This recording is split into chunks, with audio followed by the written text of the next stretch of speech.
Hello there, people of the internet. My name is Udwul Jagero, and this is Dialogues with Jagero. It is a beautiful, beautiful, beautiful May. And May is that month that we celebrate our mothers. I was not cut from a tree. I came from a mother. My mother is a woman that I loved so much. I still love her, even though she has left this world to go and be with the angels in heaven. Today, I am joined with Agi Oloo, who also has a mother, had a mother. All right. So we just want to celebrate all the mothers out there. I think sometimes when I think about mothers, we are thinking about people that our mothers in the village, you know. But also, I have a mother in the house, my wife. All right. So celebrating them. Yeah. This episode is just about talking about them. But also before we start, I want to say that I've got a book out called Goldmine, 25 Online Hustles that you can leverage on. Every now and again, people are telling me that they are lacking a job. They don't have a job. The good news is that, or something that I can tell you that will make you feel better, is that I've never been employed in my entire life. I am not like super proud about it. That is how it happened. Yeah. But I have found a way to survive, you know, and to work, which is the most important thing, right? Yeah. So I wrote a book. Having worked for about 20 years without employment, I wrote a book on how you can do that. And it's called Goldmine. The description will be below. So take time, go and buy that book and have a good 2025. So let's talk about motherhood. Yes. Yeah, Agi, happy Mother's Day. Happy Mother's Day. Yeah. Happy Mother's Day. You want to be a mother sometimes? Yes. Why do you want to be a mother? Why? Yeah. It's something I've always wanted to do since I was very young. Yeah. Well, I don't know. How young? I don't remember. But specifically when I was in campus, I think I really had the desire to be a mother. A desire? Yeah. What do you mean by a desire? Like, what do you mean? Like, Yeah, they say, you remember what they say about your ovaries dancing? your ovaries dancing. Yeah. That's a real thing. You had ovaries dancing in college? Yeah. So Okay. in college, I happened to be, I was part of this campus ministry, a church thing. And on Sundays, we used to go to church and set up like a cafe where we were selling snacks and food to the congregants of that church. Now that was a young church, so the bulk of the people were young parents with like children that were like 1-year-olds, 2-year-olds, and they were all looking very young, like in their like late 20s, early 30s, like and it was just nice. It was cute, like the man, the girl, and their 1-year-old child. So they used to come to the cafe a lot to buy for the child like a hot dog or a samosa or whatever.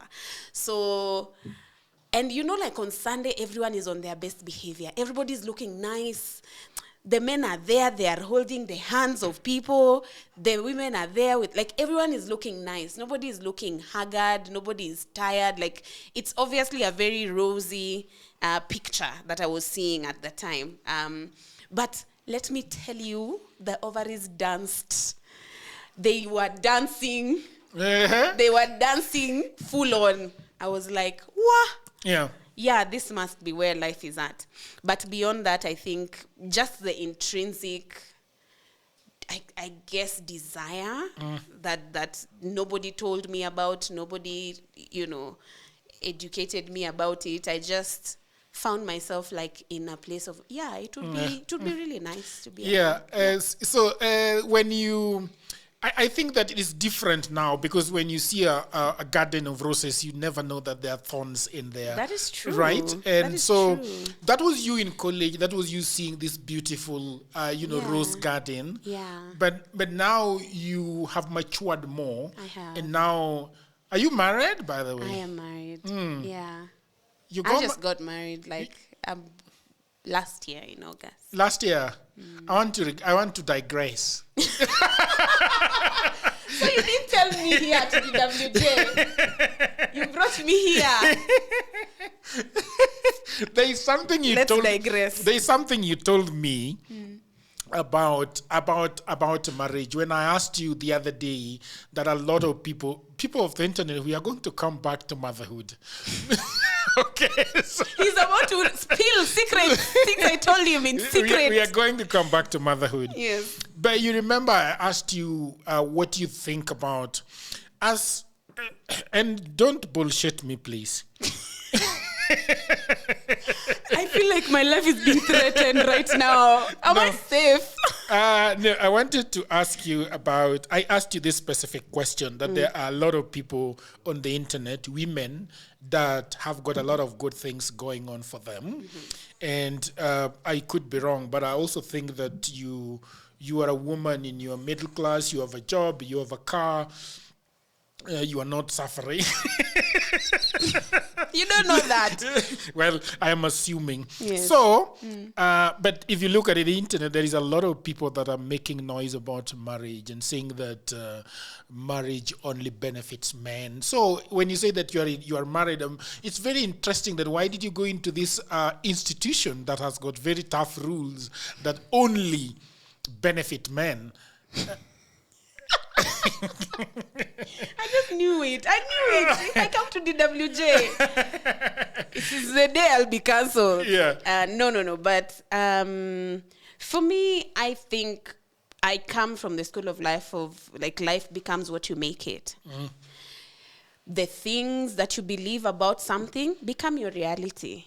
I'm also very biased because I'm also a romantic at heart. I love love. I love seeing people loving each other.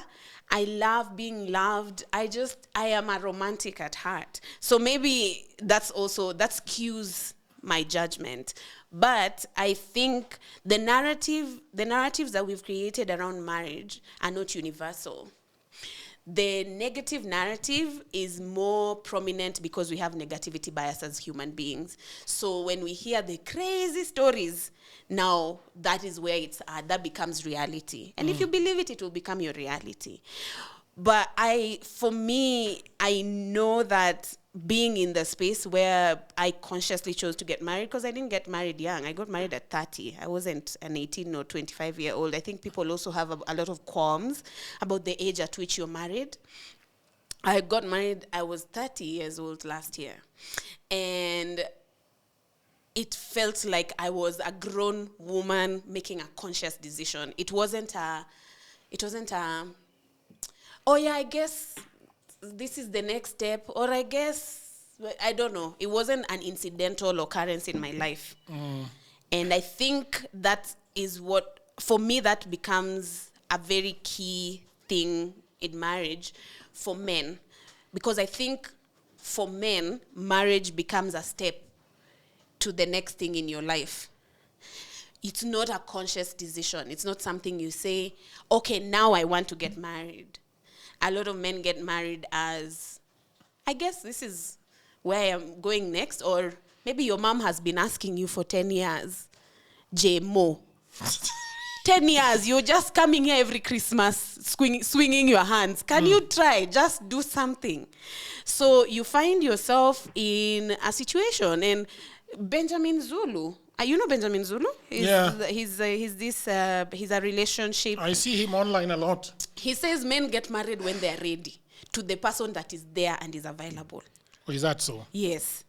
When they are ready and to the person that is there. Like, basically saying that, like, men are not, they're not like, because we know that men don't, like, dream of getting married.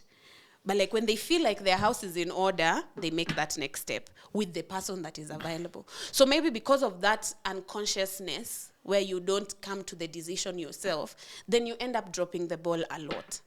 But that is not to say that marriage itself, the institution itself, is problematic. It's just the individuals that make up that institution. And human beings... A lot of people say that's a very draconian institution. In what way? I don't know, that you're going to be serving the man, cooking for him every day. That's your man.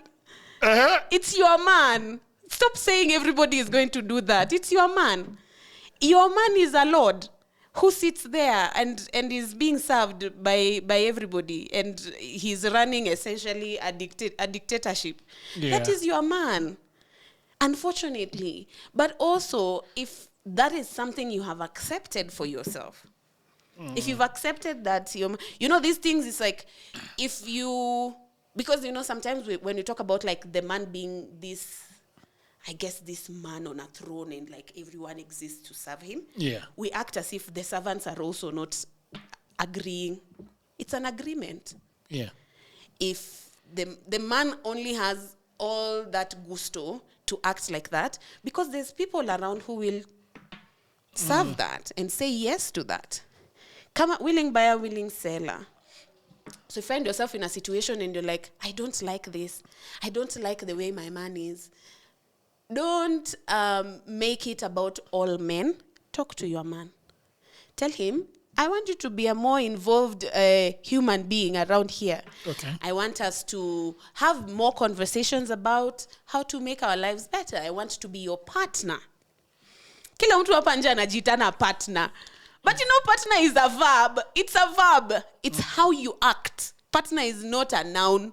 Okay. Partner sio tu mtu tulioana. Partner is a verb. You have to act like a partner. Yes. It's a verb. Yeah, I've been trying to listen to that and I wasn't getting you until I've now gotten you. It's a verb. Yeah, yes. Partner up. Yeah. It's not just a noun. Ulipewa kwa altar huko ukisema I do. And then after that, partnership imeisha. Perhaps a lot of women would be asking this question. People of the internet are going to forget back into Now we are talking about marriage. And I think it is the route to motherhood. Okay. I imagine it is the route to motherhood. Yeah, it's so, what happens to me a lot is, as people ask me a lot about how is marriage. How is marriage, Jagero? You, Kwanza, are you not celebrating 10 years of marriage? This year. Congratulations. August, yes. Hey. You want me to answer how marriage is? How is it for you? I mean, it's as a man. Yeah. Yes. I think marriage for me is something that has been quite wonderful. Mm-hmm. Yeah, I have really enjoyed it. I have really loved it. Yeah. The woman that I married was my friend for more than 5 years before we started a short date that led to our marriage. Yeah. Yeah, it's been we agree, right? And we disagree a lot. But I think we have found ways of how we go around the things that we don't agree on. Like, my wife and I do not have the same taste in movies, and the same taste in a lot of everything. Even in the things that she read, I do not read the things that she read. I don't like them. The things that she watches, I do not like them. Our tastes are completely world apart. Mm-hmm. Even in terms of food, the food my wife eats most of the time, they are town food, Then you don't like town food? No, I don't like town food. Like, I go to the village and go to the lake and buy fresh tilapia, fresh siri and fresh okoko, and then I have them made, deep fried. And then I put them in manilas and peppers, and I safarisha them to town, and we put them in a deep freezer. My wife does not touch any of that shit. She doesn't eat them. Okay. Well, thank God that marriage is not a marriage. Marriage is not a union of tastes. Exactly. Thank God. Because right now with the internet, people think marriage is a union of tastes. Yeah. Because your relationship goals is that all of us are wearing a gray sweater. Mm-hmm.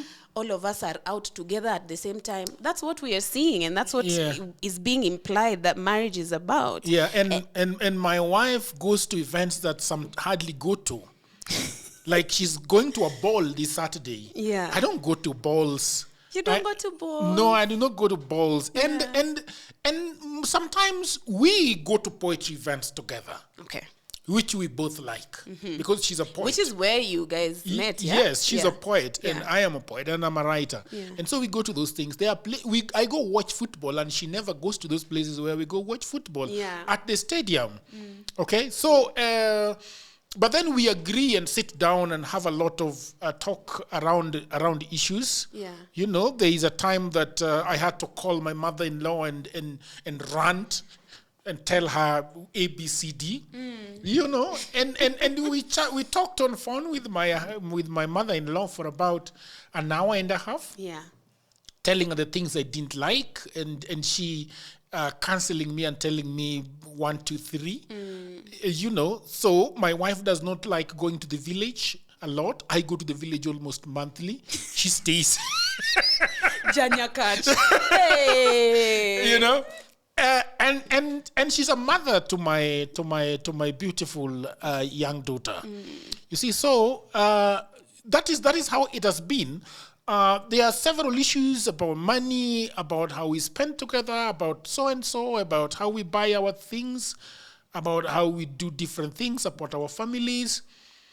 So I would give my marriage a solid 9 over 10. Good job. After 10 years. After 10 years. Yeah, a solid 9 over 10. I think that the way we have continued the friendship, you know, and I think that we did not come into that marriage as hot red roads that should be twisted in a way to make a certain shape. So I think by the time we were getting into that marriage, I knew my wife pretty well, and the things she likes and the things she do not like. She pretty much had dealt with me for 5 years when we were doing this event together. Yeah. So she knew my weaknesses, all of them, and my strengths. Yeah. So when we got into that marriage, we continued that way. I like that you've talked about friendship, and I want to ask you this as an older man, because when me and my husband were planning on getting married, one of the apprehensions he had about it was just like that I will lose my friend. Okay. Like, is it something that has that concerned you? I don't know whether it was his own individual experience, but he was like, there's something about marriage in which like friendship does not reign. Yeah. So you become husband and wife, and then your friendship kind of goes out of the window. And the only thing he asked of me to promise him was that I would still be his friend, regardless of our status as married or whatever. Because we really enjoyed a great friendship before getting married. Yeah. And he was just like, people get married, then now you're my wife. Now you're not my friend. Yeah. Is that something that you have thought about or seen? Before marriage or after marriage? After marriage, like, because you've said like you guys kept the friendship. Yeah. Implying that sometimes when people get married, the friendship goes out the window and now they become man and wife. Yeah. And man and wife in our culture, I guess, are not friends. Oyedepo, that bishop in Nigeria, usually talks about a thinking man. A man who goes and sits down with himself and judges himself. And you go there and stand trial before yourself. And you ask yourself hard questions about what you want in the project that you're about to go into, or into the contract that you're about to go into, and what it is going to take away from you. So he talks about a man not having man. If you are having a man cave as a man, then what principally should be a thinking man cave, where you think about the steps that you make. So for me, I sort of read a little bit before marriage, and I realized that there are things that take away the friendship. The friendship does not just diminish because of familiarity. Because familiarity can set in even before you get married. Okay. But then again, I realized that there are things that take away from the friendship. The introduction of different things in your marriage. So one of the things that I think take away that is children. Okay. When you start getting married, the woman will start befriending her child. More than the husband? Not necessarily. Okay. Let's just stay focused on what she's now befriending. Okay. It is not like now she's not my friend because she can't even realize that the friendship that they had is shifting. So she has one child and she dedicates a lot of time because the child needs love. And then another child comes in with other issues. So this other second child might have health issues. You know, she's shifting a lot of what she gave you as friendship to her children. Then she could probably get a third. All right? And then she's having this job that is stressing her. And the same applies, by the way, to the man, because there are things that get introduced. Perhaps now there is an in-law whose school fees needs to be paid. Okay? And that becomes a bother. And there is another thing. And then there is another thing. Then there are people coming to stay in the house. And then there is 1, 2, 3 going on. So all these things, I think the friendship is still there, but it is under layer. It's overwhelmed by a lot of... Yeah, it is under layer. You can't express it. Because I think when people say that I don't think that I'm your friend enough, it means that the things you used to do as friends is no longer happening. So you feel like that friendship is gone, but probably it is under something. Something is covering it. You're looking for a remote, but the remote is between the cushions. All right? Yeah. So you could say that I've lost my remote, but it's not lost. It's just somewhere there. It is just somewhere there. You just only need to take out the cushions. You just need to take out these in-laws from the house. And then Kila mtu aende kwao. Aende kwao. You see, because when you are dating, you never see these people. These people start coming into your life. You don't pay school. Most people do not pay school fees when they're dating for their in-laws. Is it assumed that when you get married, you come into some sense of like stability and responsibility, and so we expect more from you, or what? I think that people are constantly looking for people to plug into their problems or their projects. And it's easier and to you plug must into. But the reason why that does not happen is that there is no qualification. I would like your husband to pay school fees, but he's not qualified. What qualifies him is the fact that now he has married you. Now suddenly he's qualified, and these problems start belonging to him because we are now a bigger family. Are we not? Okay. It will be very difficult for you when you are dating your husband now to ask him to do a few things for your brother. But now that you're married, it is easier for you to ask of those favors. Do those things not strengthen a relationship? Which ones? All the things that you're describing. I know some of them are stressors, like financial stressors, familial stressors, all of those things. But you're becoming more entangled with each other. Entanglement. Families are now entangled. Yeah. Like everyone, like my issues are now your issues are now my issues. Like we are becoming more entangled with each other. Yeah. Because now your family is involved, my family is involved, everybody is involved in all of this. Like even think about getting married itself. Yeah. But I think and I wonder, this is just like a legitimate question, because in my head, it feels like as you go deeper into getting to know someone beyond the surface level that they present, when you start to see the dynamics with their family, the dynamics with their work, when you start to see all of those things, you're seeing a picture of somebody that you would never have seen had you people not made that step. Yeah, but I think... And does that not result into more reverence and intimacy for this person? I don't think so. Why not? I think, but you've given it a negative connotation yourself. What is the You've negative called connotation? them stresses. No. There are stresses, but Aren't stresses because negative? yes, but that's not the point I'm trying to make. Yeah. I'm trying to say that when you go through the ringer with someone, na mumepitia hizo vitu zote, whatever those things are, whatever. Let's take the example of the school fees. Now there's a child in the village, or there's an uncle who's died, and everybody's now chipping in to support that child, right? He was not involved before. If you were just dating, he was not involved. You are not involved. Now, it is as much your problem as it is my problem. And for me, in my head, it feels like that should cause your relationship to go even deeper. I think to the contrary. Why not? I think to the contrary because it's a resource issue.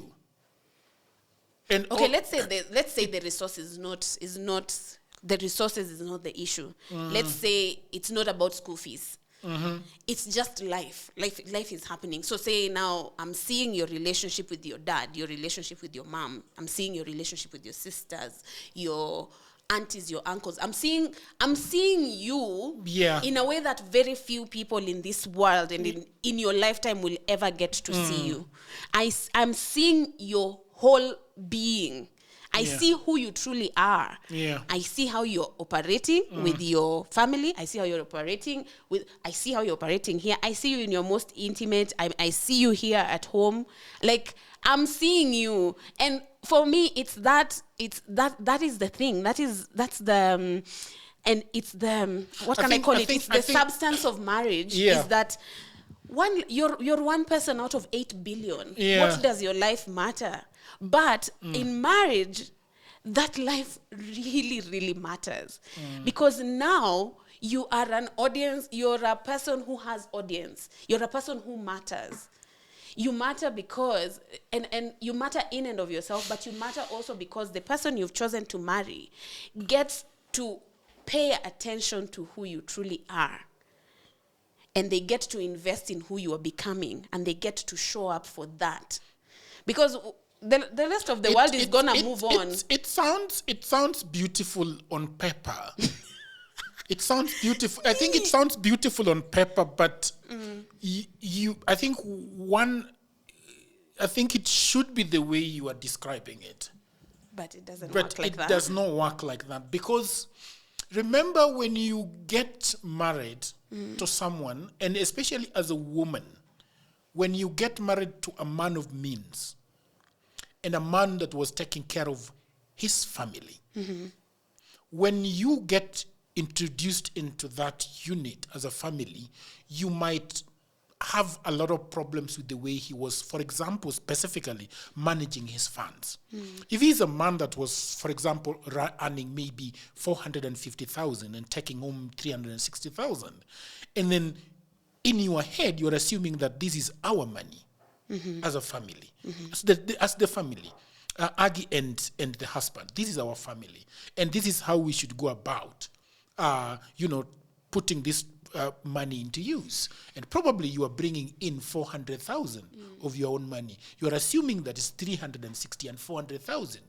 And then you realize that no. This money is teaching 2 people at the university. And you're like, okay. And you're like, all right. So he's also taking care of the sister who is probably in Eldoret, and he's the one paying for the rent. And the sister has a husband who is vagabonding around. And you realize that several things are happening. And then probably you just have a good conversation with your, oh shit, this conversation is not about motherhood. Okay, but we'll come back. Part 2, look at part 2. We'll come back. And so you sit down with your husband and you're like, aren't you carrying too much? What is the husband doing in Eldoret, and why can't they take care of their own? As Agi, you are now saying, these people need to take responsibility of their lives. And then your good husband agrees with you. Ya kwamba kweli hawa jamaa wamenizoea sana. Unasikia? And now I am happy that I've got somebody who is fighting for me. He makes a call to Eldoret and tells the sister that, you know what, now I have responsibility. Hata mimi sasa niko na nyumba yangu. Nachunga. So I will pay for the next 3 months, lakini start knowing how to go about your rent in Eldoret.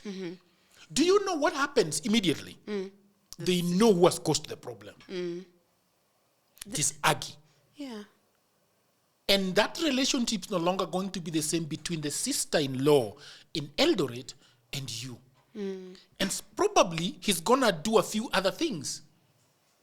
The brother who he was staying with and now you have come into that house is now back in the village. Do you think that son-in-law, that brother-in-law likes you? Probably not.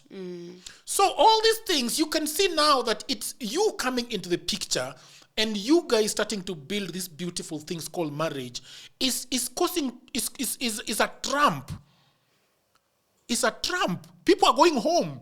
USAID. It's a Trump issue. and then fracas begin to surface. Huyo msichana mwenye ulileta, huyo sijui nani ulileta, sijui nani, and it could be happening to your family too. You are saying, mom, unajua mimi sasa I am married. Hey, I now have yes, and I'm pregnant, and things. So that's why I say that it could look good on paper, but when you come down, you realize there are pieces. I hope that you are enjoying that episode, people of the internet. Everybody says there is no job, and that is true. Also, that was me 10 years ago. The problem is that everybody is trying to get a job in their own town, in their own city, in their marketplace. They ask friends for jobs. Mothers call uncles, uncles call fathers, but there are no jobs, right? Let me tell you what no one is telling you. Jobs migrated online. What I actually mean is there are many, many jobs around the world and there is no one to do them. I have worked for a long time online, I think more than 10 years. I work for Americans, I work for Europeans, I work for the Chinese, the Australian, Canadians, the Ugandans, name all of them.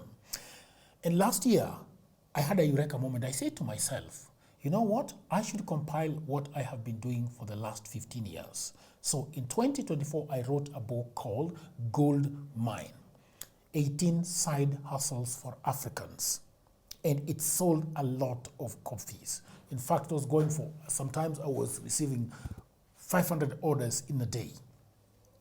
In 2025, something happened. AI came. I think in 2025, AI came. AI came in 2024, but in 2025, it is here with us. And people say AI is taking away their jobs. And for me, I'll say false. There are actually AI jobs. Na mimi ni nani? I created more jobs. We now have in my book 25 online and offline side hustles that you can do anywhere in the world, whether you are in the village, whether you are in your small town, whether you're in a marketplace, whether you are in your house, you can do them. In this powerful volume 2, I share 25 new actionable online hustles specifically researched and tailored for Africans.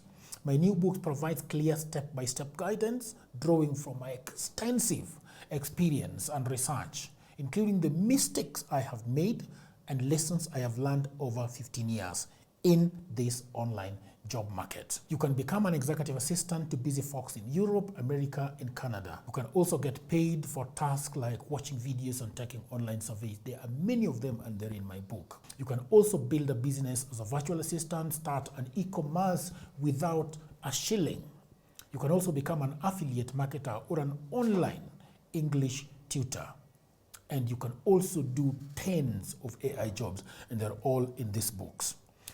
If you have a job, that is fine, but I know around you there are so many people that are always looking for jobs and at home watching Netflix. Buy this book for your brother, for your sister, for your mother, cousin, husband, who is back at home all day, all night watching Netflix. Okay? Buy it for your friend, that friend who is always asking you for cash, you can buy this book for them. All the information is in the description below. You can also inbox me, you can WhatsApp me, or you can go to my website, which is oduorjagero.co.ke. The book is only 1,000 Kenya shillings. Or if you're anywhere around the world, the book is $10. So thank you very much. Back to programming.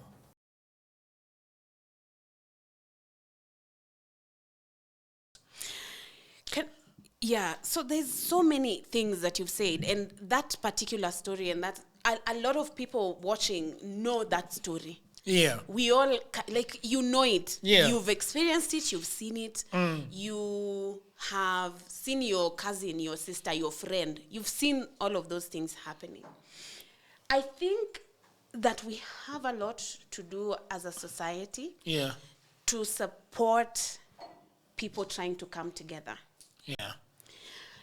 Being married to someone is, I think, one of the most, I don't even know, one of the most,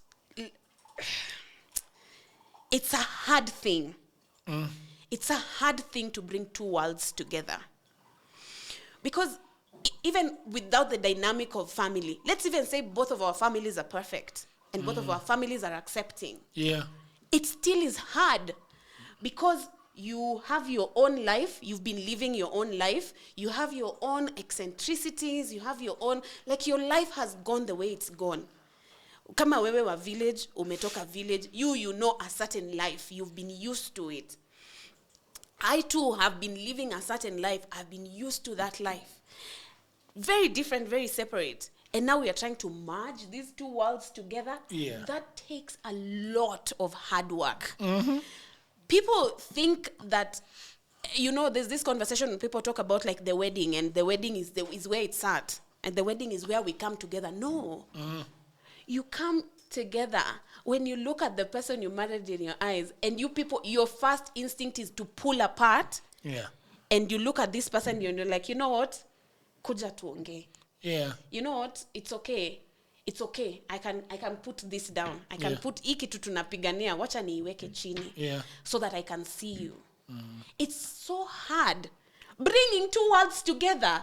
And then there is It's also so hard. and then there is and the fact that so many of us have normalized adding problems to that, that's so problematic, and that's so wrong. Yeah. When two people are trying to get together, at my wedding, was it at my wedding? No.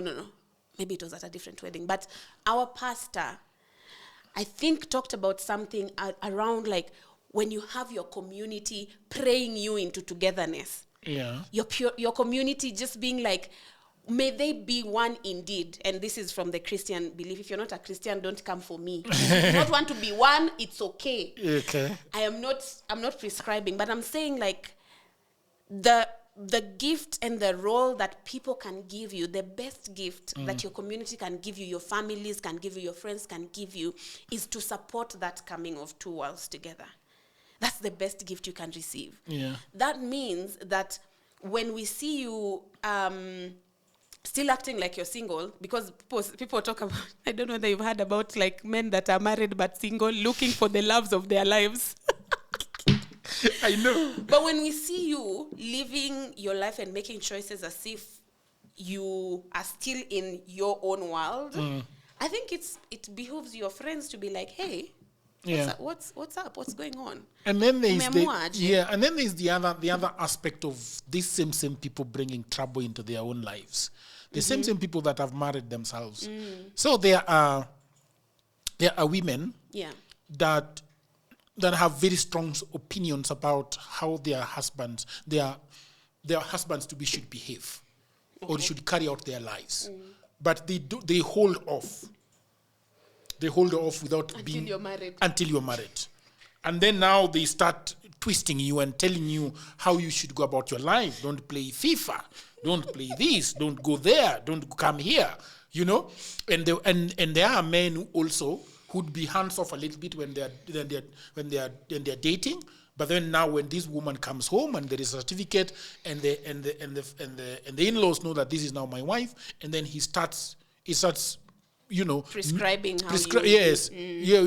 the woman after don't go to work. Why are you coming from? Why are you because we have a very warped understanding of what marriage is. A person who does that to you could easily kill you. A person who will hold off on their true feelings because now we are dating, and then when they're married, they're like, oh, actually, yes.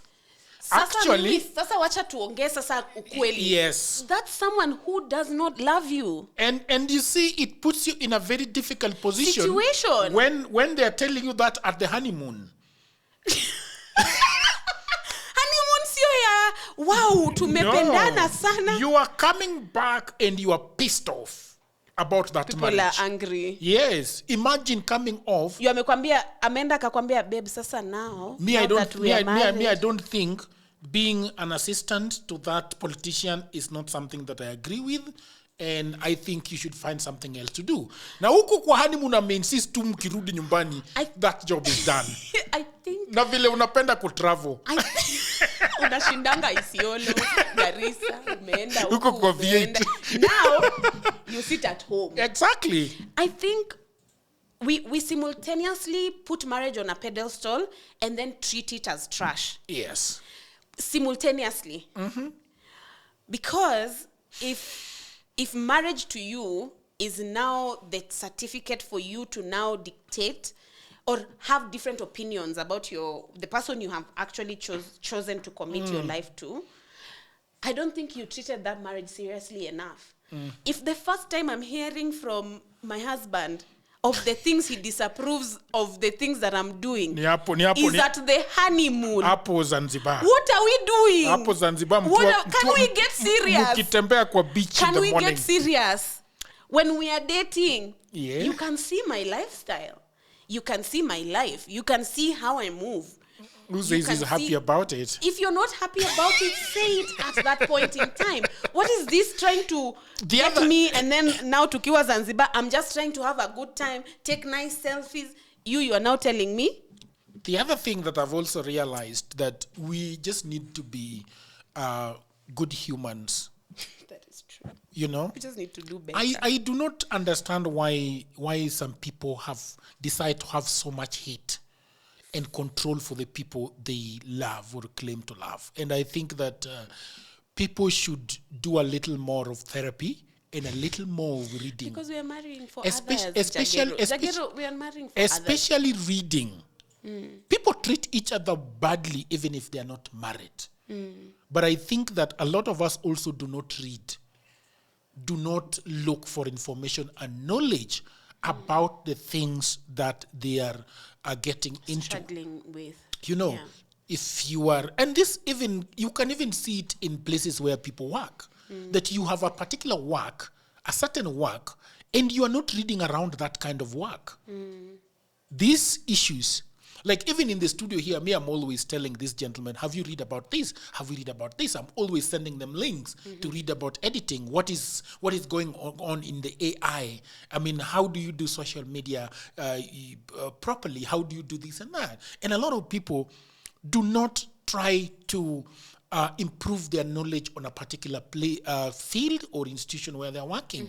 And that is why you find a lot of people also having a lot of problems in marriage, because they don't read about relationships. They don't read about character. I have a very strong feeling about that. Okay. Because I don't think reading is the issue. Okay. I don't think reading is the issue. How many knowledgeable, well-read people are still crappy partners? But they're not reading in that area. They're just reading other things. But I mean, if you're in marriage, you don't reading quantum physics is not relevant. It's not relevant. But okay. The thing about even trying to gain knowledge of any kind, and I'm not saying not quantum physics or anything, is that you gain a deeper understanding of the world, and it shapes how you see yourself. It shapes how you interact with the world and all of that stuff. But the thing with that, I am very wary of making the marriage deficit, whatever the things that are happening in marriage now, to be about people not reading. I don't think that's where it's at. I think we lack the tools. Maybe some of those tools are found in books. Exactly. I think we lack the tools to even articulate the issues that we are going through. Have you spoken to someone who's going through a lot in their marriage, but they cannot tell you what they're going through? Like they can't, and not the nitty-gritty things, not like that, but like you can't articulate to me what the fight is about. Yeah. Because in every fight, you know, those things that like you think you're fighting about your husband coming home late, for example.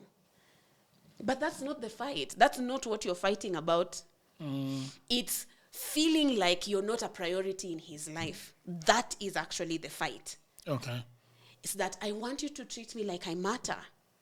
And every time you come home late, it feels like I don't matter. Every time you're not calling me, it feels like I don't matter. Every time I call you and you don't call me until the next day, it feels like I don't matter. Like it's fine. Like the issue that you start to fight about is a symptom. But there's always a deeper thing seated there that's about, maybe about your identity. Maybe it's about how you view yourself. It's just, it's giving people tools to help you say, and yeah, okay, we are going back to books, but Esther Perel writes about this. But I don't think it's, anyway, I don't know if you will get my point. I don't think it's just that you need to read, because you can read and not apply. Wait. I know you want to judge me. Stop it. I'm not judging you. Okay, I want to say something else. Okay, but let me finish my Okay, thought. finish. Finish my thought. Come back to books. But she writes so beautifully about this exchanging, this taking turns relationship. And sometimes you both are at 100% and you're both killing it in this marriage. But sometimes one person is struggling. So how are you able to adapt to that? Okay. And when somebody is struggling, you know, we live in a very forceful culture where it's like you struggling, and especially towards men, like you struggling is not my business. You need to get up and figure it out, or whatever that is. But that's not a relationship. Yeah. That's not a relationship. So even this forcing people to be whatever it is, outside of reason, like beyond reason, if it's you married this person, but you really did not want to get married to this person. Yeah. Because truly, getting into this life commitment with this person and trying to merge your lives together is going to take the whole world. It's going to take grace and God. It's going to take everything from you. And if you add that to, but you must be like this. Yeah. If you add that into that mix, my friend, you're going to suffer. Okay. And sometimes you'll suffer. It will be needless suffering, because you're fighting about FIFA, but you don't have a problem with FIFA. Your brother probably watches FIFA. Your father maybe watches FIFA. Some of your friends watch FIFA. So it's not FIFA is not the issue. Yeah. Tell him, every Sunday, I want you to be my husband. I want us to be at home together. I want us to share a meal at lunchtime. But you, every time we are leaving, you're going to watch FIFA. That can translate as, mimi stakiangi watch FIFA. Wamama wapendi, wababa wakiona FIFA, they don't like us to have joy, etc. But what this person is actually trying to say is that I am trying to block off certain pots of time for us, for just us. Yeah. Okay. Yeah. So now, what I wanted to tell you, I think that it is good that you went back to books, because what I have realized, Agi, is that the tools are mostly in books and in new media. Okay. All right. There are men who are married and have not even taken the time to know what a woman is. That is true. Okay? Yeah. And how she thinks, how she processes information. You know, even the nagging that men complain about. It is based in biology. It's based somewhere. Right? And the question is, if you get a woman who, at some point in your life, you're going to experience some sort of nagging.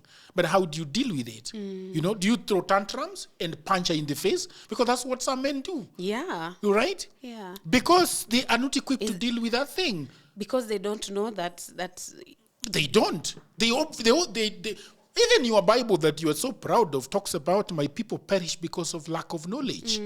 Yeah, and that knowledge is basically, do you know there are people who just, for example, just scroll Instagram looking for photos of women scantily dressed and will never read a New York Times article. Never. Like mimi si somangi vitabu. Watu wanasemanga, mimi si somangi. Mi sisomi vitabu, sisomangi. Yeah, I see what you mean. But if you... John Tay, please. Stop it. Stop saying those things. And you can imagine that you are bringing up children and you're not reading about child psychology. Yeah. This is why you are going to be killing children, because you don't know how to discipline them. Let's go back to motherhood. Are we going back to motherhood now? Of course we are going back to motherhood. I want to... Finally. It's actually... We are rounding back up actually 35 minutes later. Okay. Into motherhood. Let's do it. Because I wanted to ask you the question. You wanted to be a mother when you were seeing this, we call it a garden of rose. Yeah. Right now, where you are at 32, 31? 31, yeah. What do you think about motherhood now? Knowing that you are going to be faced with the school fees, with raising them, with them fighting. Do you have an idea of what is waiting for you? It sounds so gloomy. No! Do you know what you're getting yourself into? Yeah. I fortunately have had the fortune of being a last born and having older brothers, all of whom have children. And back in my prime, when I was in high school, post high school, before uni, I was a caregiver to a lot of my nephews and nieces, because their parents were working and the parents did not have helps. So I was helping them take care of their children. And that season shaped a lot of how I think about caring for children and nurturing children. My nephews and nieces, most of them are now like in their teen years, and they're so different. Like, they were so young and they were so sweet and cute, and now they're getting into life. They're liking boys are liking girls. It's just a lot. But they have truly been that for me I count as a blessing, because I have been able to see all those like ins and outs of trying to actually raise a human being that can be functional in the society.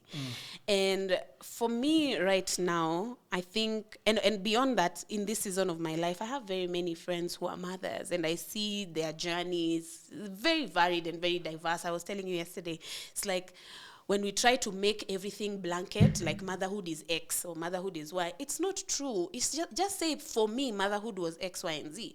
Because even none of my friends have like the same motherhood experience. They have had varying issues to deal with when it comes to their motherhood journeys. You know, they have had, like, it's so different and it's so varied and each of them takes that walk with grace. And just like part of motherhood for me is also that you humble yourself and learn what it looks like to actually raise somebody else. But currently, a lot of people are going through this, what is it called? This chaotic whirlwind of gentle parenting, and it's killing them. And it's killing them. And for people that I'm close enough to, I am like, I do not think the creator of the universe created you to become this, because now your children are running your life and you're the adult. Children need adults. Children need adults. Children need adults. They're not the adults. They need adults. But it feels like this gentle parenting philosophy. What is gentle parenting? Gentle parenting, it has it's a child-centered way of parenting, where I think you lean more on the intrinsic knowledge of the child to learn the parenting style that works with them. It's gentler, I guess, is what people are calling it. And for us, the Kenyan context specifically is that also you don't beat your child. It's that you talk to your child when they mess up. You don't just beat them without understanding. It's like it has all these nuances of what parenting can look like. But what it has become is parents outsourcing parenting to children. That's what gentle parenting has become. What does that mean? That means you're letting your child be the adult in the room. In what and way? It's a burden. It's that we can't tell. Taking your phone away from you? Taking your phone away from you and Hogging running the away TV? with it. Hogging the TV. Oh, TVs, by the way, belong to children. Me personally, don't come for me. Me personally, I do not subscribe to this life of the TV belongs to the child. Because when is your child going to learn that other people also live in this house? My 75-inch TV belongs to me and my feelings and my your, FIFA. And your FIFA. Uh-uh. But you know now... My wife watches Supernatural there, but I hate... Inaitwaje day and night ni Coco Melon. Day and night ni Miss Rachel. Day and night... What? You're raising people that are going to come out here and terrorize the rest of us because they've never heard the word no. Because nobody has ever told them, oh, by the way, other people are here. Na tunataka kuona news. I remember my sister telling me to do other things and allow the child to watch TV in her house in Kisumu. We're raising children that are unaware of the world. Like they don't know. Hajui watu wengine wanakuanga. They have never had to share anything with anyone. Because the minute they throw a tantrum, no, mweke Coco Melon, mweke. You know, that's the only thing that will help him. Where do you know Coco Melon from? Please. As I've told you, I have a litany of children around me. Yeah. Even my neighbors have children, you know. I think for me right now, motherhood and seeing how gentle parenting has just become a disaster, a complete disaster. For me now, motherhood is about learning what it looks like to raise children that understand how to share the world with others. That this world belongs to other people. I saw a really crazy story. I don't know if you know this content creator. Her name is Kate Kiari. She did this story asking mothers to send, like, I think stories about, like, things that have really bewildered them about parenting and things that they just don't understand. And so there's this story that stuck with me, that there's these children in this estate where there was an old man who had a car outside, a truck that he had not been driving for a while. And so children used to play there, used to play on that truck and play there. And so this man tells his parents, oh no, you know what, your children should not be playing on my truck, etc., etc. These women, and it was mostly mothers, were like, but you don't use it. But you're not using... What?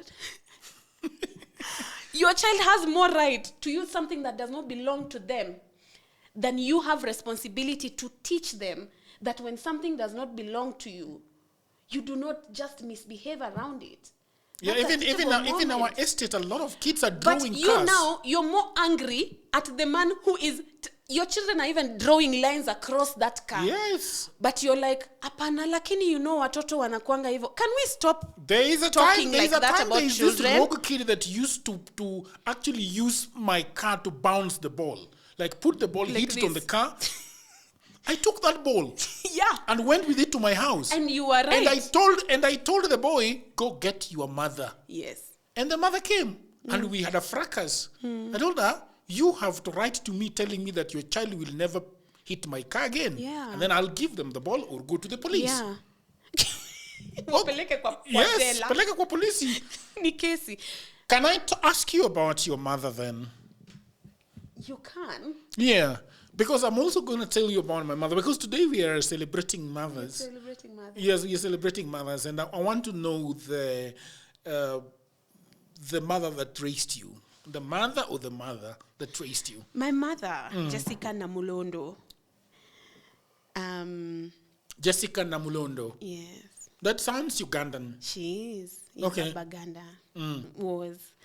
My mother and my father met when my father was in Uganda. Okay. They had gone there with their mother, my grandmother, who I'm named after, Agnes, the original Agnes. Yeah. They had gone to live in Uganda because my grandmother was was the kind of woman whose husband was not going to run her life. Yeah.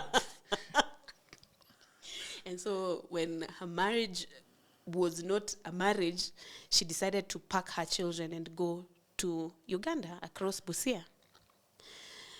And while they were there, she raised her children, and my father grew up in Uganda and met my mother while they were there. He met Jessica Namulondo and fell in love with Jessica Namulondo. And they decided that they are going to just go away together and not look back. Now, my mother had been, this story I learned when I was much older. My mother had been married before. She had been married to this man. And while she was pregnant with my oldest stepbrother, they sent her to the village and kept her there, alone, with no help. Now, Jessica decided she cannot live here by herself. Nobody's helping her. She gave birth, I think, there. Nobody's helping her. So she decided to leave. But you see, when you leave your marriage in those days, you can't go back to your father's house. So my mother, with her young child, infant, leaves her marital home. Ni kama wewe utume your wife to Nyakach and you leave her there and then you come back to Nairobi while she's pregnant. That's what happened. And so she gives birth and she's like, I can't stay here. These people are terrible people. How can they leave a woman alone to take care of it? No. So she leaves, but she can't go back to her dad's house because si tulikupeana. Yeah. See, you were married. Yeah. Enda uchunge boma. Enda uchunge boma. But my mother, mukiniona hapa nikipiga kelele nikiapia, my mother was like, no, absolutely not.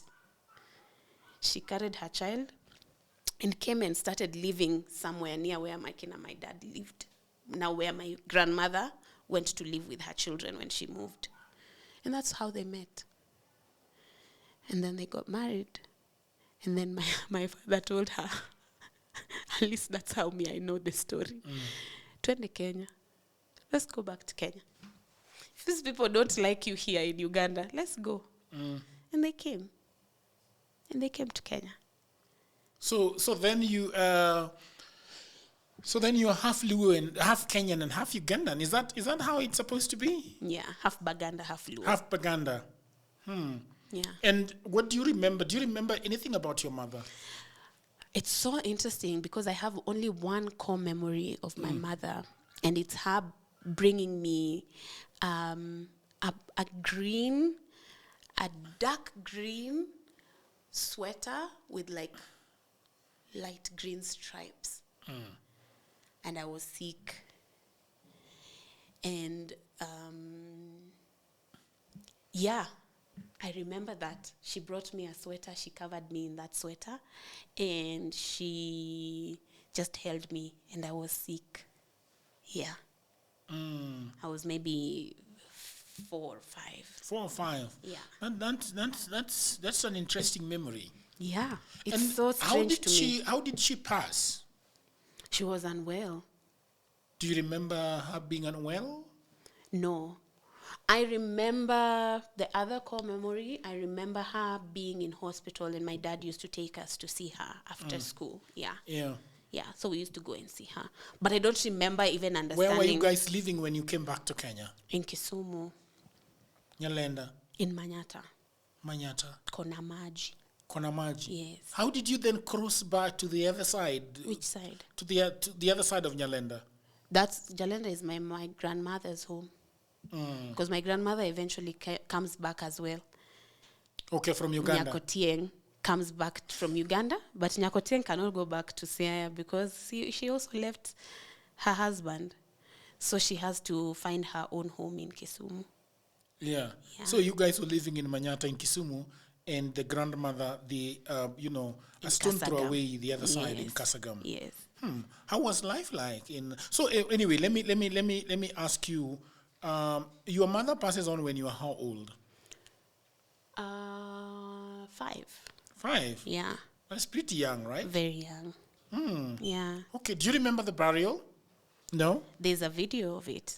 There's a video. I've watched it. Yeah, I was like this young. There is who filmed it? I don't know. I think my dad.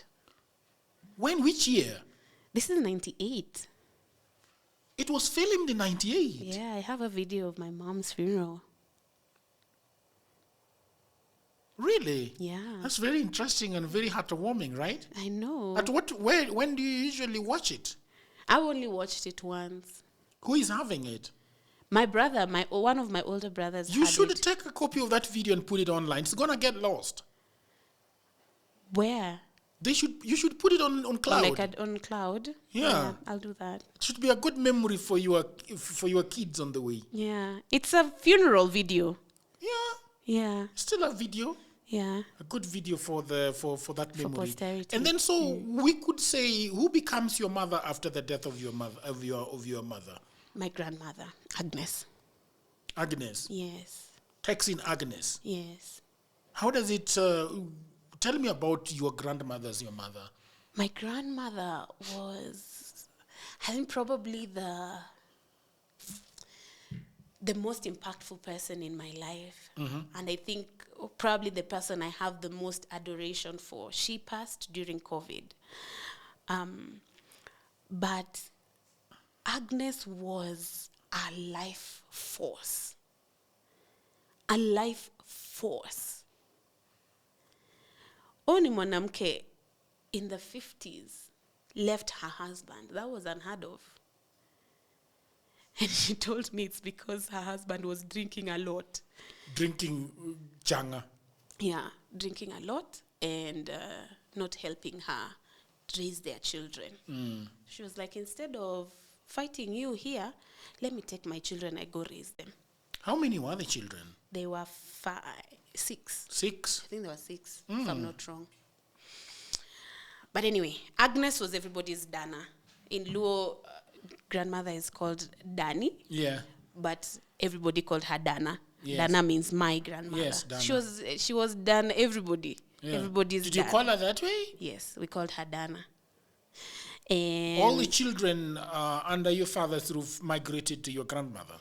No, because my older brothers were older. They were a bit older. So they stayed at my dad's. Yeah. So me and the brother that I follow, we came here because we were younger. And so Dana's home was so lovely. How did it look like? It's just a home. She had, so her living room is where everybody gathered. She had this small wooden table. Like she had 2 tables. Like I guess what would have been the dining table and a smaller table. And she had like seats around here. And this is where she had, her entrance. You walk in, the kitchen is here. There's a bedroom here. And then you walk past it into now the living room. And then her bedroom. And then the girl's bedroom. So she was everybody's Dana, which means all of my cousins and I used to gather there. All of us used to be at her home. She used to take care of all of us, basically. She used to make herbal medicine, like one of the things I remember. Okay. I was not sick. As a child, I was not sick.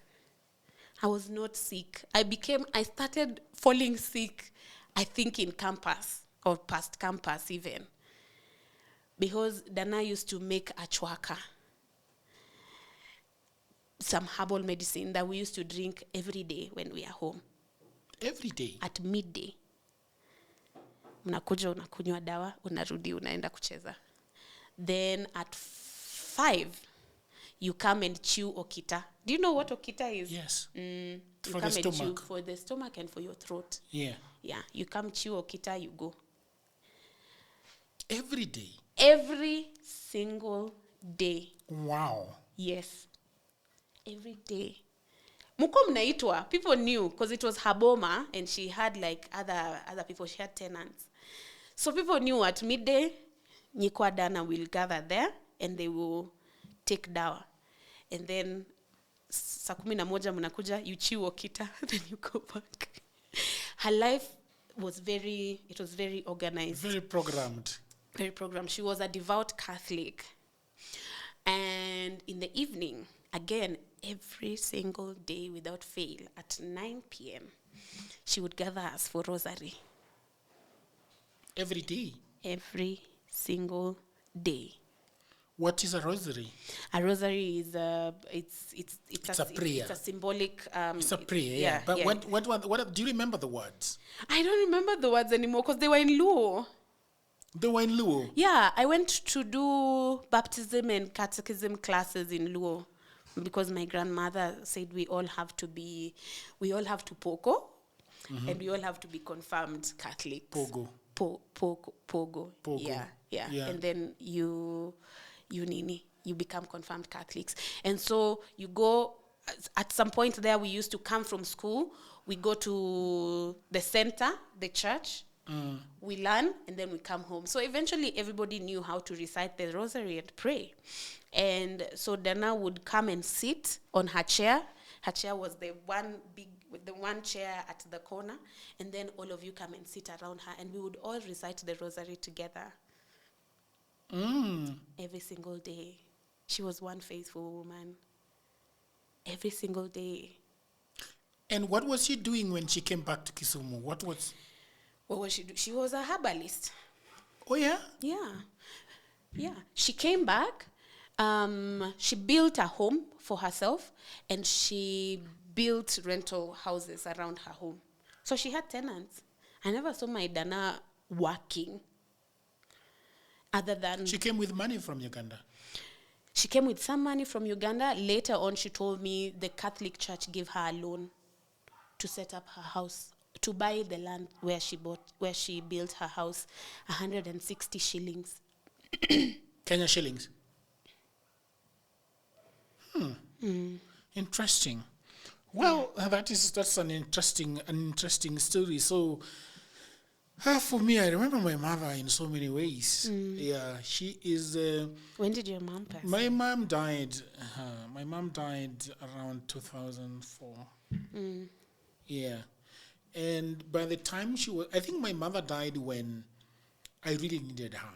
I had just come to Nairobi. How old are you? Are you in your 20s? Yeah, 23, I believe. 23. Yeah, but my father had died before that. So when I came to Nairobi, she was the one who was supposed to run up and down to look for school fees for my college education. I think she was my only hope. Yeah. Yeah. So 5 months into my college, I got a call that she had died. Oh dear. Suddenly. But not suddenly. My mother was a sickling throughout my life. She was in and out of the hospital a lot. Together with our younger brother, who was also very sickly the whole time. In fact, the younger brother, our youngest died when after just a few years of him being on this earth. My mother, I think as all mothers saw to it that I got education. That is, I am the only one we're just two of us in our family that went past class 8. The 3 before us did not, because of issues of alcoholism, issues of school fees and things like that. It was very tough. My sister dropped out when she was in class 7, and she was always top 3. And my other sister my other sister now dropped out when she was in high school. She got pregnant in Form 2. And my father was just so mad she would go back to school. Yeah. So yeah, I've got very good memories of my mother taking care of us, protecting us. And then the other person that I really consider my mother are other 2 people. That is my sister, my elder sister, with whom I used to stay a lot with in Nyalenda during holidays. I spent a lot of time in Nyalenda. Yeah. And then the other mother in my life was my grandmother. Now, this one is probably, they encouraged me together with my mother. Yeah. Because most of the refuge from my drunken father was at my grandmother's. because my father used to throw a lot of tantrum when he's drunk. Yeah. And so most of the time when we realized, and I realized that he was drunk, and he was a true nuisance when he was drunk. He would shout, he would do all manner of things. But so I would just slip out and go to my grandmother's. And I would just be there the whole time. What I remember so vividly about living with my grandmother was that she was always in the kitchen. My grandmother. Really? Yes, she would never be in her sitting room. Because, in fact, she never used to call it the kitchen. She used to call it a gola. A gola in Luo is basically where you cook. Yeah. But it was a very big one. So my grandmother's kitchen was a very long kind of room. So, and then there was a door here, and then the behind the house door. You would get in, and then there was a long strip here, and here she would keep all the vegetables, the dried stuff, the beans, the what, and then there would be a door getting into the main house, all right? But my grandmother was always in the kitchen, seated there, on the floor, her legs stretched, and that's where she would either be making the sour milk on the gourd, just on her lap, and smoking a cigarette, and cooking. And so when I came to my grandmother's house, she used to let me chwalo match. Because there was something always cooking there. Yeah. You know, either it was nyoyo, it was a lot, 1 hour, 20 minutes. Either it was nyoyo, it was a lot, or just something. Yeah. Njugu. Yeah. So, and because there was more often than not hunger at my mother's place, there was constant food supply at my grandmother's. Yeah. So that is where I used to go and eat. And all the milk actually came from my grandmother, because it is my grandfather who had the kettle. And it is only that place where they were milking. My father never bought a kettle. He never had even one single one. Never had goats or anything. Yeah. So everything belonged to my grandmother. Yeah. You know? And so there was a lot of nourishment coming from my grandmother. Yeah. You know, and my mother. You know, one of the vivid pictures that I remember of my mother is when I was young. My father obviously was in town in Kisumu, and then so we used to sleep at my grandmother's. And this night, I remember very vividly, she decided to let me sleep at our house. You know, I remember my father had just bought very new, ungate blankets, and she gave me one of them to cover myself. It was a very bright house. It had rained heavily, and that is probably the reason why she decided that I could sleep there. The other memory I have with of my mother is when I was in high school and we were supposed to go back for tuition, and then I did not have the money. My mother, I still see her coming bare feet with very torn blouse, coming to me where I was at the well that was built by Aga Khan Foundation, and she came and pressed 500 shillings in my palms and told me to go to school. It's a very, sometimes I see it's recreated in my dreams. That. So that is how I remember my mother. Yeah. And she died in very, very, very sad circumstances because she was very sick. And one of the things that my sister usually tells me that sometimes she wants to wake up and go and build my mother a house. Yeah. Because she never had a good house and she never had a good life. And she looks at mothers. And that is why for me I say that whatever is going on between you and your mother, and when they're alive, you should find a way of treating them very nicely and giving them a life that they should live. It's very interesting that sometimes people do not take care of their mothers properly. They do not have to. But I think it is a very good gesture to take care of your mother if she's still living. There is no need of your mother going to ask for nguo to go for a funeral, and you are in town, and you're not able to go and shona her kitenge. So I think that's all I have for today. That's all you have for today. Yeah, we have really spoken. We've really 1 hour, 15 minutes. Yes. So what would you say to the mothers out there? So, in 2023 or 2024, no, 23, Yeah.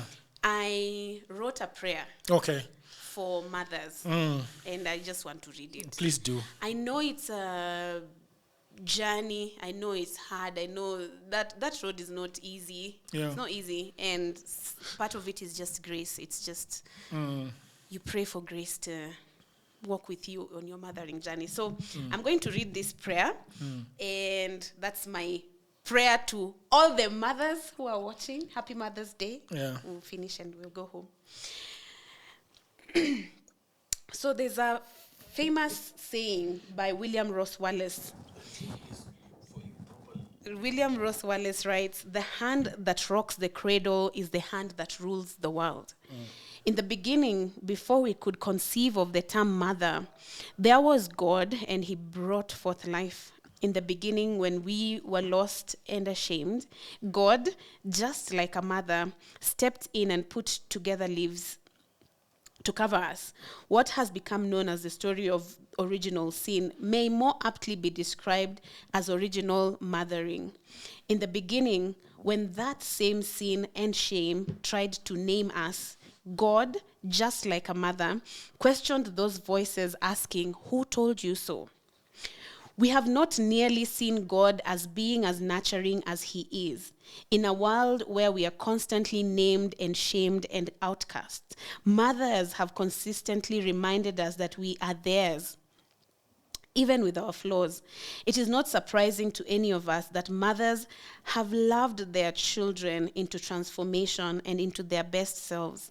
Just like God, mothers have over and over again named their children as worthy of love, as worthy of life, and worthy of redemption.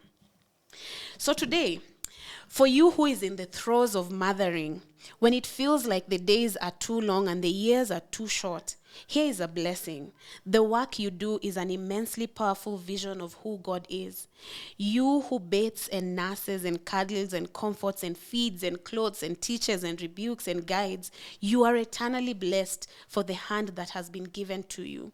You are indeed the hands and feet of Jesus on our earth. For you who is seeing your little ones not so little anymore, and you're praying with everything you have that they become all that they were created to be, a blessing of rest and reassurance for you. Your hands have raised your children with all the diligence you could master, and now you can rest in the assurance that your little ones are known and deeply loved by God, and as they make their way in life, they are carrying wonderful imprints of all the love and care that you have given them all these years. You are indeed the hands and feet of Jesus on our earth. For you whose mothering journey is also intertwined with long working hours, you who worry that you're missing out on your children growing up, you who rush between home and work with the hope that you will catch all those moments, for you, a blessing of peace. Both your children and the work you do are a gift from God. He sees you and he is empowering you to do all that you need to do in this season. What a blessing it is that God is found not only in the mountains, he is also found in the trader's day as she exchanges her goods for money. He is also found in the spreadsheets and team meetings and end-month paychecks. He is also found in the 5 p.m. traffic and in the impatience of waiting in line to be served at the supermarket. He is also found in the seemingly little time you have with your children as you say goodnight. You are indeed the hands and feet of Jesus on our earth. For you who is mothering in an economy that keeps breaking your bank and it seems to cost everything to raise your little ones. For you, the blessing of God, the provider. He knows and sees your sacrifices of love for your children. He sees all the dreams that you have put at bay and all the desires that have yet to be met. Your sacrifices are not are not today or never will be in vain. Even here, even now, you are seen and known by a Father who holds everything in his hand. May God today and always be provider for you. You are indeed still the hands and feet of Jesus on our earth.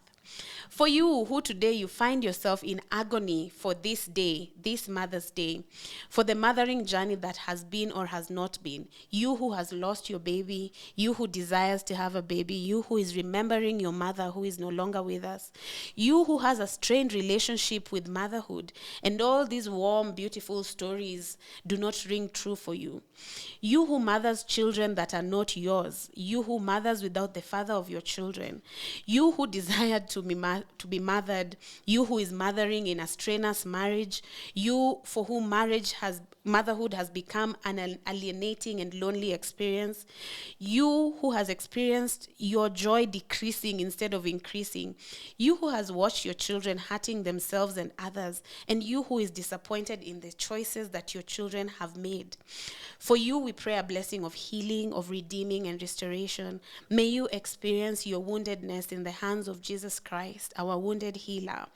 He who is near to the brokenhearted and who saves those who are crushed in spirit. He who began restoring and redeeming you long before you were here. Yes, your weeping is welcome. Your complaints are welcome. Your grief is welcome. Your lack of words is welcome. Your lamentation is welcome. You belong to our Father, and this too belongs to God. You, even now, even here, even with all of these, are the hands of and feet of Jesus on this earth. So for today, if you are around a mother, remind them that this work that they do is a crucial part of God's redemption plan for humanity. That though there may be strife and helplessness and exhaustion, that there is also rest and wisdom and wonder and peace that is beyond telling. That they truly are the hands and feet of Jesus here on our earth. Amen. Amen. Thank you very much, people of the internet. Happy Mother's Day to you all. Until another episode, bye for now.